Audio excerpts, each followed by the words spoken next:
नितीन गडकरींच्या लोकसंवाद यात्रेत देवेंद्र फडणवीस सहभागी। फडणवीसांच्या मतदारसंघातून निघाली गडकरींची रॅली।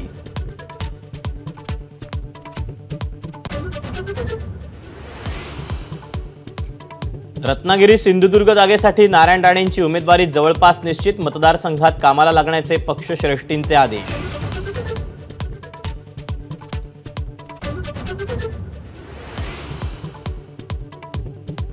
नाशिकचे शिवसेनेचे खासदार हेमंत गोडसे बंड करण्याच्या तयारीत। भुजबळांना उमेदवारी जाहीर झाली तर गोडसे अपक्ष उमेदवारीची घोषणा करण्याची शक्यता।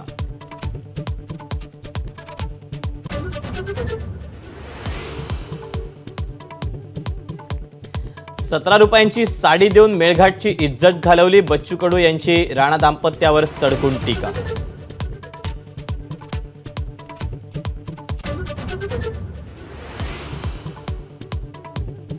परभणीतून मवियाचे उमेदवार संजय जाधव आज अर्ज भरणार। आदित्य ठाकरे आणि रोहित पवार उपस्थित राहणार।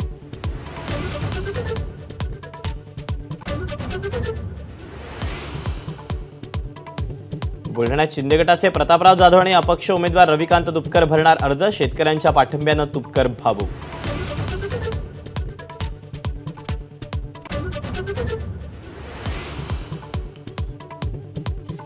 पंतप्रधान नरेंद्र मोदींचा आज उत्तराखंड आणि राजस्थानमध्ये प्रचाराचा धडाका तर अमित शहा कर्नाटकात घेणार महत्त्वाच्या बैठका।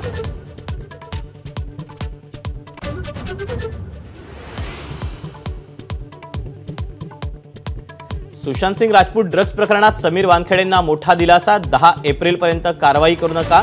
मुंबई उच्च न्यायालयाचे एनसीबीला आदेश।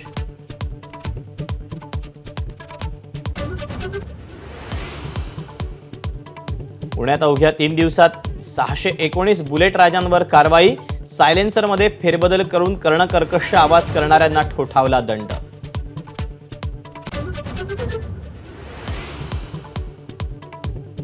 पावसाळा जवळ आल्यानं मुंबईतील खड्डे बुजवण्याच्या मोहिमेला सुरुवात। यंदा कोल्ड मिक्स ऐवजी मास्टिक तंत्रज्ञान वापरणार।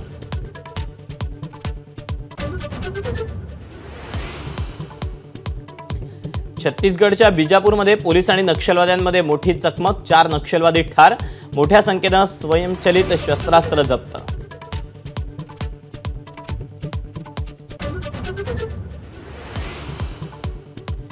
यूपीआय व्यवहारांमध्ये केवळ एका वर्षात 40% वाढ। 2023-24 आर्थिक वर्षात 19,78,00,000 कोटींचे यूपीआय व्यवहार।